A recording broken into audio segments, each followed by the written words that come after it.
President Joe Biden's massive infrastructure plan has the possibility of increasing taxes on the middle class. We have Jim Acosta saying he's suffering from post-Trump stress disorder.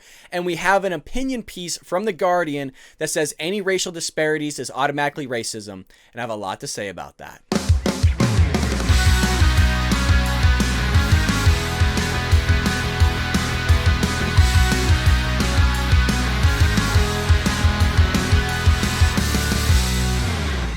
Before we get into our lead story of the day, please take a moment to hit that like button so my video is pushed out there to viewers who have not seen my content or my channel. And if you're interested in this type of content and you like my channel or my video, please make sure you hit that subscribe button as well as the notification button so you are notified whenever we go live, which is every Monday through Friday, 9 a.m. Eastern Standard Time.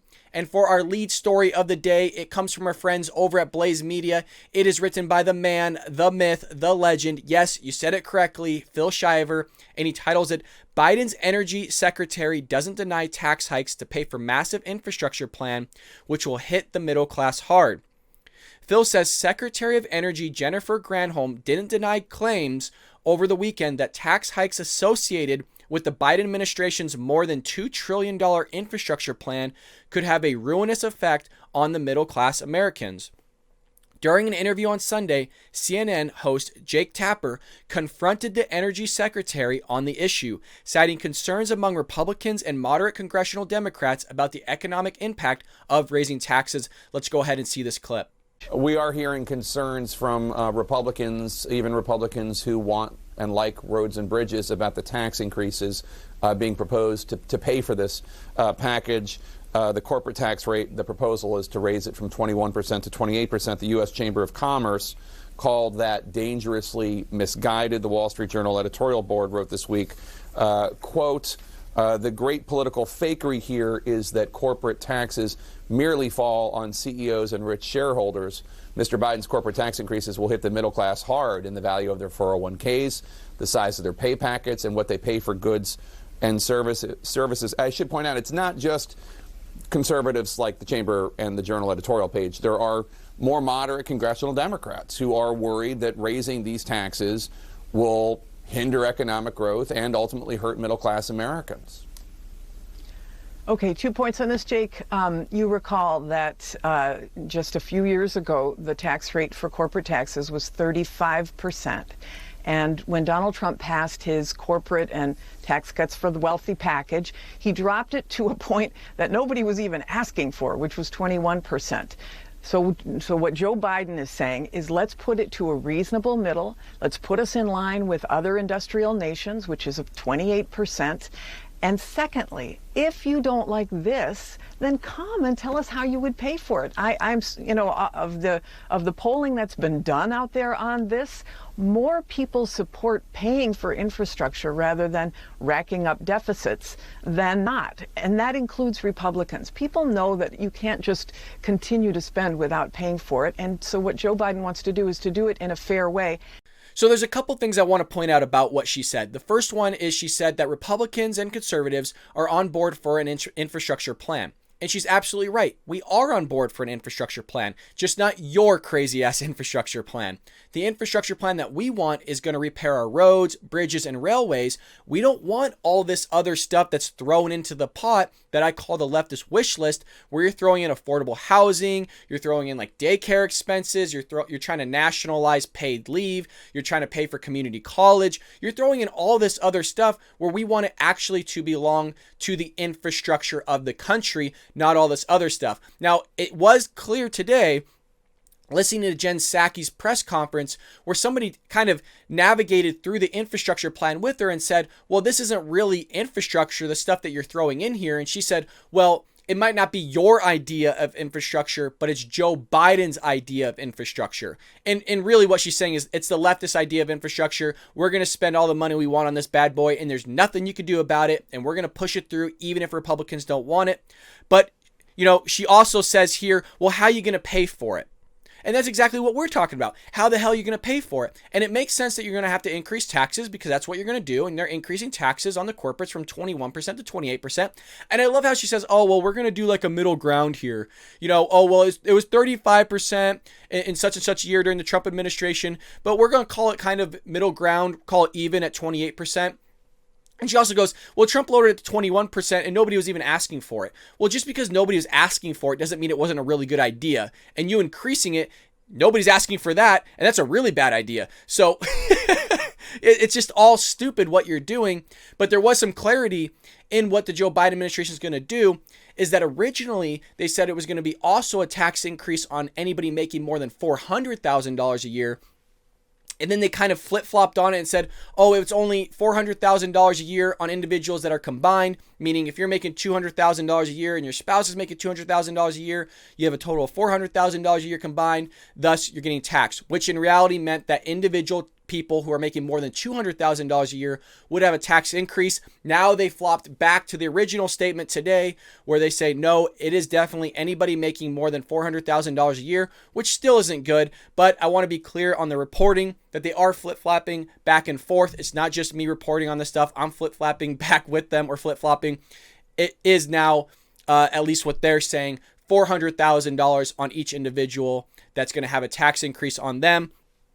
But also, you're not gonna build the revenue here from just having those revenue sources through taxes, and it's not going to pay for it, which is why Jake Tapper's bringing up that the middle class is going to get hit hard at some point. And what I predict is going to happen, because this is what Democrats tend to do, is they come up with these plans, these budgets that they're going to push through, and it tends to be more expensive than what it originally was. And that's what the government's good at. Hey, it's going to cost $3 trillion. In actuality, it's $4 or $5 trillion. So this whole idea that's just going to be 2 or 3 is bogus. And they're going to find out later on, miraculously, right, that, oh, it wasn't 2 trillion. Sorry, we messed up and we're not building enough revenue from corporates and individuals making more than $400,000 a year. It looks like we're going to have to increase the progressive tax rate, say from 22 to 28%. Oopsie, who could have thought? Who could have called this? So that's my prediction on what's going to happen. But it's a great question here that Tapper specifically referred to a recent Wall Street Journal editorial that asserted the taxes would hit the middle class hard in the value of their 401ks, which is true. The size of their paychecks, also true. When you start removing money from corporations, it's less money to give out to their employees. It's very easy to look at that. Everybody can understand that. If I take more money out of your wallet, you're going to have less money to spend. And what they pay for goods and services was absolutely true. If you start increasing the tax rates, all they're going to do is increase the prices of their goods and services, which the middle class is going to have to pay for those increased prices of goods and services. Thus, in effect, what you're really doing is taxing them. And you're almost double taxing them, because not only are they going to be hit on this increase of goods and services, but they're also going to be hit on the increase of sales tax, and sales tax is always going up. It's never going down. So you're just going to constantly hit the middle class here. And like I said, my prediction in reality is that in the next few years is you're going to see an increase of taxes on the middle class. It might not happen now. It might not happen next year, but maybe in Biden's 3rd or 4th year, if he lasts that long. But there you have it. Biden's energy secretary doesn't deny tax hikes to pay for massive infrastructure. No point in that video did she deny it. We all know it's coming. But our next news story comes from our friends over at the Daily Wire. It is written by Paul Boyes, and it says, CNN's Jim Acosta says we're all dealing with post-Trump stress disorder. It says here, even though President Donald Trump is now out of office, CNN's White House correspondent Jim Acosta is still suffering from its effects, something he dubbed post-Trump stress disorder. Oh God, man, grow up, dude. Honestly, it's stuff like this that you wonder how these people have a job. Like they're calling it post-Trump stress disorder. I don't like Biden. The guy is clueless. He's not a non-sentient human being. We're not even sure if he's alive or if he's with us or with himself. But you don't see me complaining about stress and disorder and all this other stuff. The left, they're so weak-minded, man. And I don't know if it's a joke, and it might be a joke because it's that crazy where you don't want to take it seriously. But then again, it's Jim Acosta, and the dude's kind of crazy in his own right. So I don't know. It might be true, but we have a video clip here of Jim Acosta being Jim Acosta with Brian Stelter of CNN, and let's go ahead and look at it. Hey, I'd love to hear from both of you how D.C. journalists are adjusting to the Biden era. Jim, this is your first weekend anchoring here on Saturday and Sunday afternoons. Do you feel like your rundown, your lineup is really different than it would have been in the Trump years? When you're asking me if I was run down, I thought you were referring to how I felt during the Trump era. No, I think that, listen, I think we're all dealing with some post-Trump stress disorder, other than that happy Easter, as he was saying in those statements a few days ago.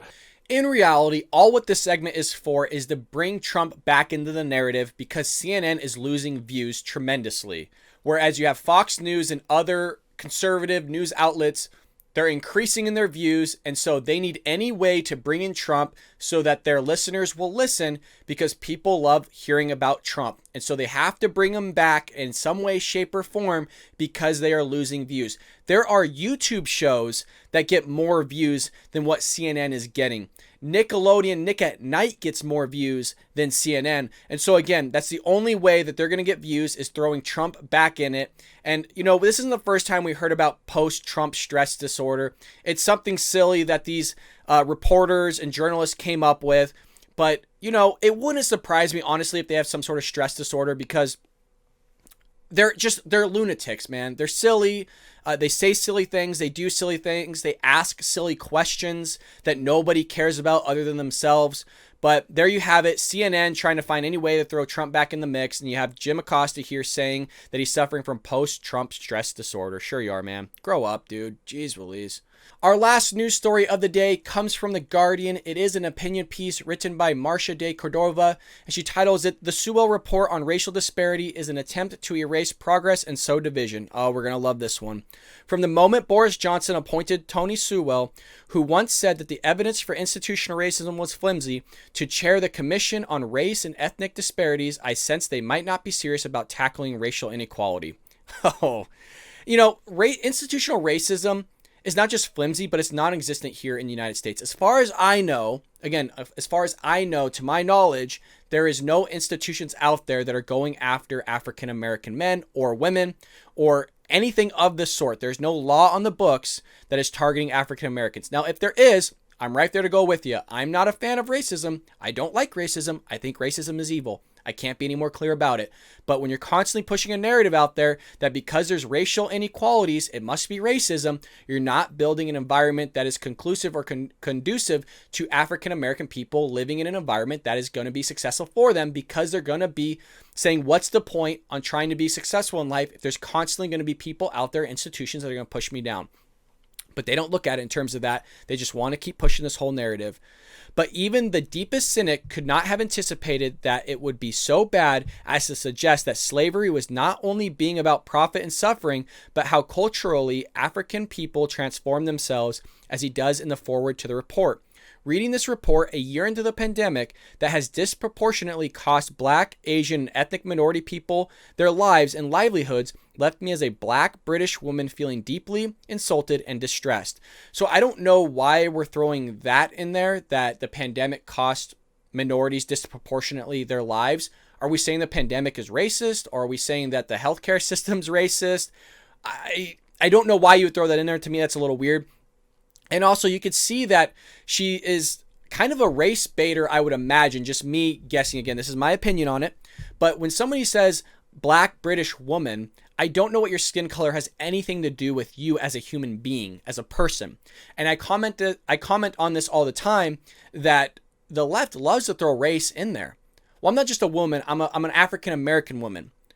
I'm not just a man, I'm an African American man. Or I'm not just a man, I'm an Asian man. Or I'm not just a man, I'm a white man. Like, I don't understand what the amount of melanin in your skin has anything to do with you as a person. I really don't. But when people say stuff like that, to me, their livelihood is morphed around the racism idea, or race is important. And you see that narrative being pushed by the left. That's the only reason I'm bringing this up, is because she says I'm a Black British woman when you're just a woman. You're a woman that's British. Yes, you're a woman that's British that is Black. But race doesn't or shouldn't matter. But to you, clearly it does. After decades of fighting for racial justice, this report seeks to erase progress and turn back the clock. Many Black, Asian, and ethnic minority people across the country will be feeling wounded by its words. So it goes on to kind of talk about a few things, but I'm going to skip ahead a few paragraphs. It says the report appeared to claim that socioeconomic conditions drive inequality more than racism. This is a textbook divide and rule approach from a government more interested in deflecting from its mishandling of the pandemic, cronyism, and negligence than genuinely improving living standards.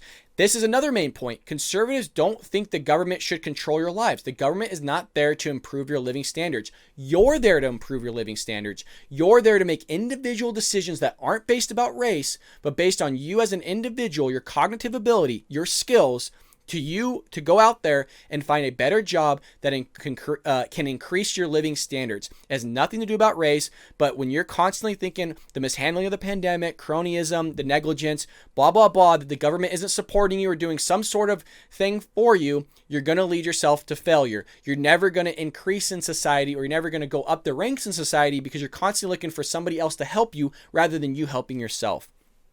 It goes on to say a decade of conservative rule has left working class people across communities, including Black and ethnic minority people, facing low pay, insecure work, and overcrowding housing. What does that have? Again, we're constantly pushing conservatives. Conservatives want you to have a good life. Conservatives want you to have good living standards, but it's not up to the government to make those decisions for you. It's up to you, again, as the individual, to go out there and get better pay. It's up to you to make individual decisions that are going to get you better housing. It's up to you to make individual decisions that's going to get you better work. Well, you have to work 2 jobs? Maybe. I'm a white man. I work 3 jobs. And I do YouTube outside of that. I have 2 YouTube channels. Not only do I do teaching, I do accounting, I do refereeing at night. I come home every single day, record a YouTube video on this. I also do another YouTube video outside. So it's not that, and I'm writing a book, and I'm an actor. So all this stuff was saying like, oh, well, it's the government this, the government that. You have to work hard. It has nothing to do with your race. If you want to talk about race, I've had an actual talent agent say straight to my face that we're not going to hire you because you're white. I kid you not. You're not going to find a talent agency that's going to hire you right now because you're a white male. I kid you not. I'm not going to say which talent agency it was, but it was one of the top ones. And I'm not going to say who it was because I look at him as a friend and as a colleague. But to say that, oh, well, the government's not providing us this and it's conservatives' problems, you're constantly looking at other people for your mishandling of your issues in your own life. It's your problem, not the government's problem. And it's not conservatives ruling it and that are doing it. It's you on an individual basis. You could split apart inequalities of race, class, geography, and ethnicity in this way. The second headline grabbing conclusion was the absurd claim that the term institutional racism is too liberally used and not rooted in data.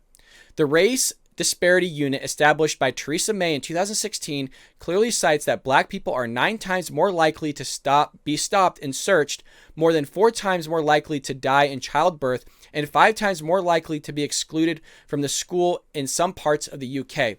So just because there's disparities in data, again in stats, we see this all the time. Just because there's disparities does not mean there's racism. It just does not. You can go as far as on an individual level and look at disparities in a single household. And if any of you have like children, brothers, or sisters, you would know that everybody in that household turns out differently.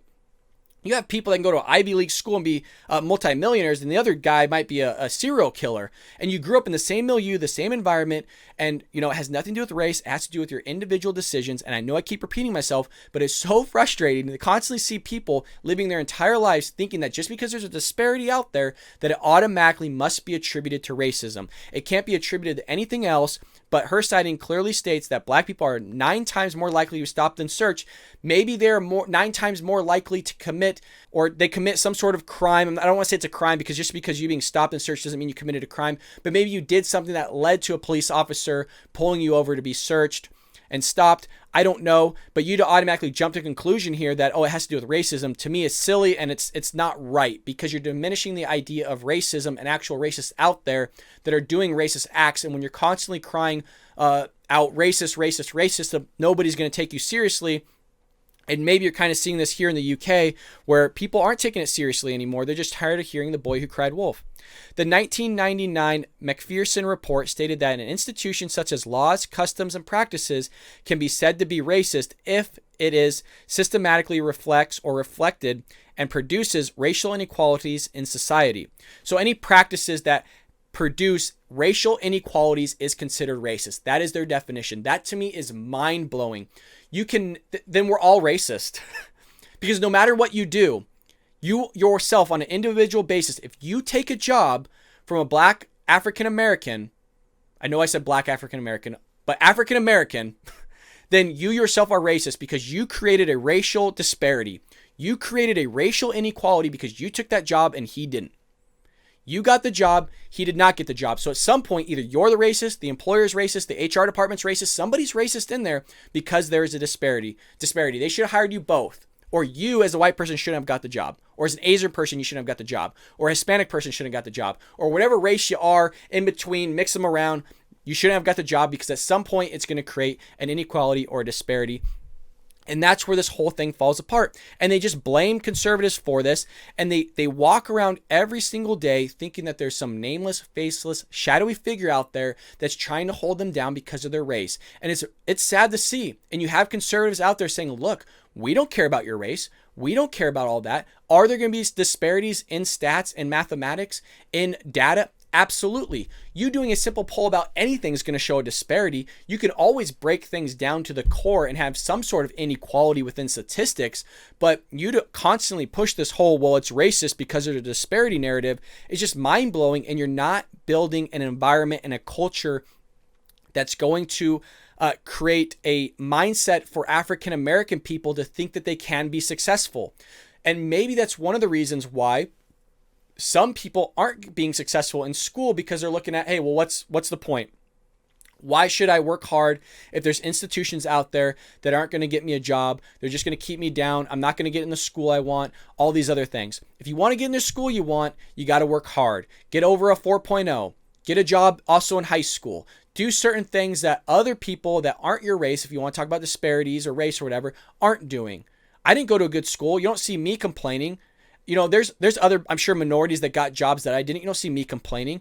I have to work harder than other people just to get the same pay and the same salary as other people. You don't see me complaining. I'm just blessed to have a job. I'm just blessed to be here in the best country that God has ever created, and we all get to live here. But you're constantly pushing a narrative that is, again, not conclusive to what the actual data is showing. You're creating a false narrative, and it's not helping anybody. If anything, it's hurting people. And you're talking about other people hurting the African-American community. You're hurting the African-American community by pushing this crap out here, where you have tons of young men, young women that are going to read this stuff. Rather than uplifting them, you're just pushing them down yourself. So if anything, you're, I guess, the institutional racism. You're the institution, the media that is constantly pushing this narrative, keeping them down because they're not willing to try and push themselves, because what's the point? Well, there you have it, folks. You have Biden's energy secretary doesn't deny tax hikes to pay for massive infrastructure plan, which will hit hard on the middle class in terms of taxes. You have crazy CNN Jim Acosta says we're all dealing with post-Trump stress disorder. And then lastly, you have an opinion piece here that says racial disparities, well, it just leads to racism out there. Never gives actual institutions that are racist, never gives actual individual levels of racism, doesn't name any of the racists, just says there's racism out there. So, you know, we got to deal with it somehow, and it's the government that's going to deal with it, not you as an individual. But with that being said, that is all the news I have for you today. I hope all of you are doing well during this pandemic. Please stay healthy and safe, and I'll see you here tomorrow on The Bald Brad Show.